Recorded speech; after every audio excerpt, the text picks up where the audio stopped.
লিখেছেন উনি, ওনার বই বেস করেই আমি মেনলি ফিলোসফি লেকচারগুলো করছি। তিনি বলছেন যে ভারতীয় ফিলোসফির সিনথেটিক আউটলুকের কথা বলছেন। ভারতীয় দর্শন যখন তৈরি হচ্ছে সেটা ধর্মের উপর ভিত্তি করে তৈরি হচ্ছে, সেটা বেদকে আধার করে তৈরি হচ্ছে, ধর্মের সঙ্গে আঙ্গাঙ্গিকভাবে জড়িয়ে সেটা তৈরি হচ্ছে। কিন্তু যখন ওয়েস্টার্ন ফিলোসফি তৈরি হচ্ছে সেটা র্যাশনাল, অনেক বেশি যুক্তিপূর্ণভাবে তৈরি হচ্ছে, র্যাশনাল, এথিক্যাল, অনেক বেশি সায়েন্টিফিক এবং অ্যানালিটিক্যাল। এখানে আমরা পাচ্ছি যে ওয়েস্টার্ন ফিলোসফিকে বলা হচ্ছে অ্যানালিটিক্যাল ফিলোসফি, আর ভারতের ফিলোসফিকে বলা হচ্ছে সিনথেটিক আউটলুক দেখা যাচ্ছে সেখানে। এবার আমরা আসবো যে ভারতীয় দর্শনের পার্থক্য আমরা শেষ করলাম। আরেকটা খুব ইম্পর্টেন্ট পার্থক্য আগের দিন ডিসকাশন করেছিলাম, আগের দিন খুব সম্ভবত, যে ভারতীয় দর্শনে কি হচ্ছে যে সবগুলো ফিলোসফি একসাথে সহাবস্থান করছে, কোএক্সিস্ট করছে। কালো পেনটা ভারতীয় দর্শনে সবগুলো ফিলোসফিক্যাল থট একসাথে কোএক্সিস্ট করছে। বিপরীতে দেখতে পাচ্ছি যে ওয়েস্টে যখন আসছে, ওয়েস্টে আমরা দেখতে পাচ্ছি সক্রেটিস একটা তথ্য দিলেন, সক্রেটিস সেই তথ্যকে ভাঙলেন প্লেটোর তথ্যের নতুন ব্যাখ্যা দিচ্ছেন অ্যারিস্টটল, অর্থাৎ প্রতিটি তথ্যের নতুন করে ব্যাখ্যা দিচ্ছে। স্পিনোজা কিছু বললে লিবনিজ সেটাকে ভাঙছেন, কেউ না কেউ খণ্ডন করে যাচ্ছে। ভারতীয় দর্শনে কি হয়েছে, মূল অভিব্যক্তিকে অপরিবর্তিত রেখে, খুব ইম্পর্টেন্ট, মূল অভিব্যক্তি অর্থাৎ সাংখ্য দর্শন, মীমাংসা দর্শন বা যা যা দর্শন আছে, যা কিছু আছে, সমস্ত কিছুর মেইন যে স্টেটমেন্ট সেটাকে অপরিবর্তিত রেখে কেউ না কেউ সেটাকে ইন্টারপ্রেট করেছে। কিন্তু আমরা যখন দেখব ওয়েস্টার্ন ফিলোসফির ক্ষেত্রে কেউ সেটাকে ইন্টারপ্রেট করছে না। এখানে একটা ব্যাপার হচ্ছে যে তাতে ওয়েস্টার্ন ফিলোসফি অনেক বেশি ডিফিকাল্ট হয়ে যাচ্ছে, কারণ ফ্রেডরিক উইলহাম নিচে লিখছেন বিয়ন্ড গুড অ্যান্ড ইভিল। কেউ সেটাকে এক্সপ্লেইন করছে না, কেউ সেটার ব্যাখ্যা করছেন না। বা অ্যালবার্ট কামু লিখছেন দি প্লেগ, নিহিলিজমের কথা। নিহিলিজম প্রসঙ্গে অ্যালবার্ট কামুর দুটো আছে আরও, অ্যাবসার্ডিটি এবং নিহিলিজম নিয়ে। একটা হচ্ছে ওই দি স্ট্রেঞ্জার, আরেকটা হচ্ছে মনে পড়ছে না আমার নামটা, যাই হোক বাদ দিচ্ছি আমরা। তো ওই নিয়ে আবার ইভেন তুর্গনভ 1841 গিয়ে পিতা এবং পুত্র লিখছেন, ফাদার অ্যান্ড সন, খুব ফেমাস, খুব সুন্দর একটা নোভেল। আমরা পরবর্তীতে এই যে ইন্ডিয়ান ফিলোসফির আউটলুক আমরা স্টার্ট করলাম আজকে, কিছুদিন পর গিয়ে আমরা কি করব, আমরা ইন্ডিয়ান ফিলোসফির যে বেসিক স্ট্রাকচারগুলো আমরা দেখব। আমরা ওয়েস্টার্ন ফিলোসফির যে স্ট্রাকচারসগুলো আছে, যেমন যারা আছেন মডার্ন ফিলোসফার, যেমন হচ্ছে অ্যালবার্ট কামু,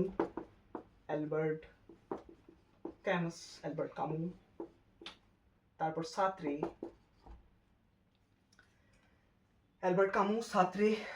তারপরে ফ্রান্স কাফকা,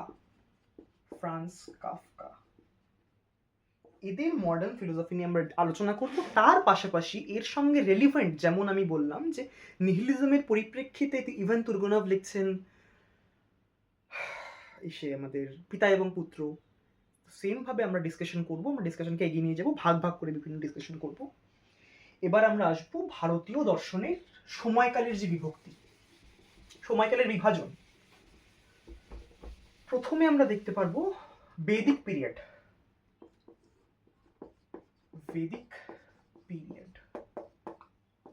অর্থাৎ যে সময় বেদ লেখা হচ্ছে। চারটে পিরিয়ড আছে ইন্ডিয়ান ফিলোসফির। প্রথমটা বেদিক পিরিয়ড, বুঝতে পারছে না হয়তো কালিকা, প্রথমটা বেদিক পিরিয়ড, সেকেন্ডটা হচ্ছে দি এপিক পিরিয়ড, মানে এই পিরিয়ডে লেখা হচ্ছে মহাকাব্য, রামায়ণ মহাভারত লেখা হচ্ছে এই পিরিয়ডে, গীতাও এই পিরিয়ডে আসছে, মহাভারত রামায়ণ। থার্ড হচ্ছে দি সূত্রা পিরিয়ড,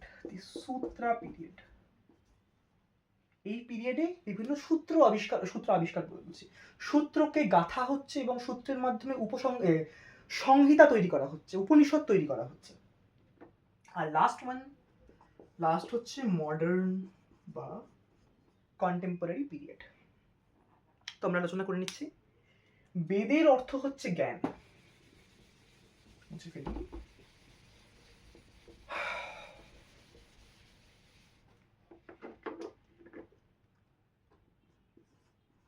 বেদাস এর অর্থ হচ্ছে জ্ঞান বা নলেজ।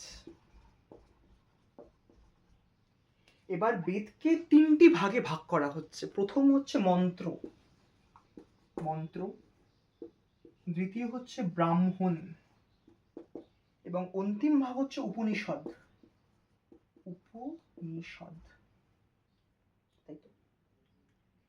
এবার মন্ত্রের যে সংকলন, মন্ত্রের যে লিপিবদ্ধ এবং সামগ্রিক পূর্ণ রূপ, সেটাকে বলা হচ্ছে সংহিতা। অর্থাৎ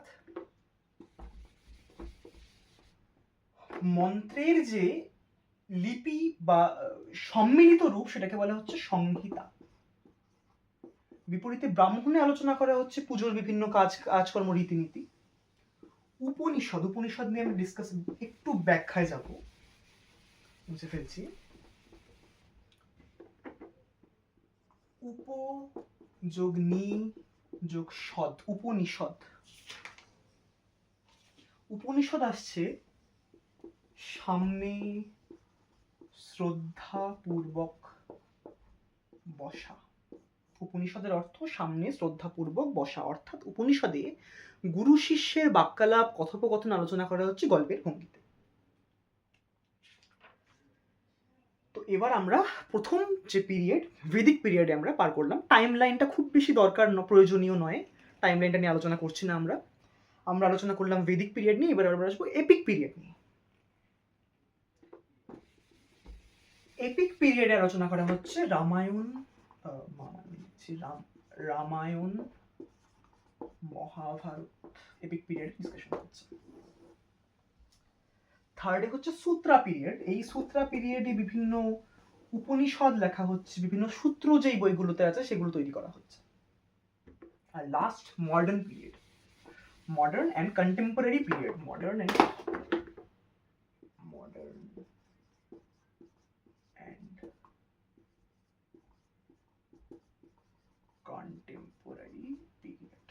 এই যে কালের সব থেকে উল্লেখযোগ্য ফিলোসফার ভারতীয় দর্শনের আঙ্গিকে আছেন হচ্ছে রবীন্দ্রনাথ ঠাকুর, ঋষি অরবিন্দ খুব ভালো কাজ করেছেন। তিনি ফিউচার অফ হিউম্যান কনসিয়াসনেস নিয়ে কাজ করছেন। তারপরে আমরা দেখতে পারবো আছেন হচ্ছে স্বামী বিবেকানন্দ, রামকৃষ্ণ পরমহংসদেব। এনাদেরকে নিয়ে এত ব্যাখ্যায় আলোচনা করা সম্ভবপর নয় আপাতত।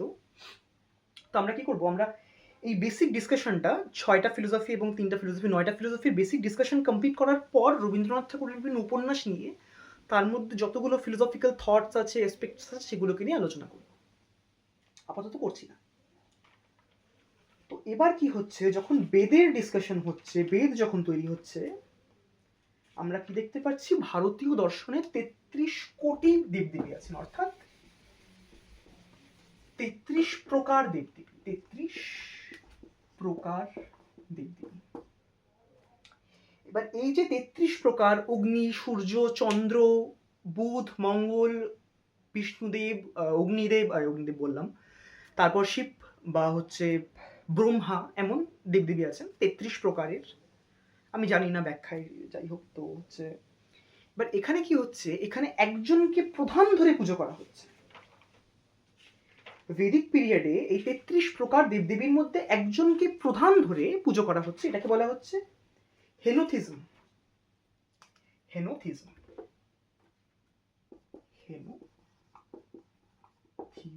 এবার হেনোথিজমের ব্যাখ্যা দিচ্ছেন স্যার ম্যাক্স মুলার। দিচ্ছেন হেনোথিজমের ব্যাখ্যা। পরবর্তীতে আমরা দেখতে পাবো এই যে হেনোথিজম, এই হেনোথিজম থেকে ইন্সপায়ার্ড হয়ে আসছে মোনোথিজম।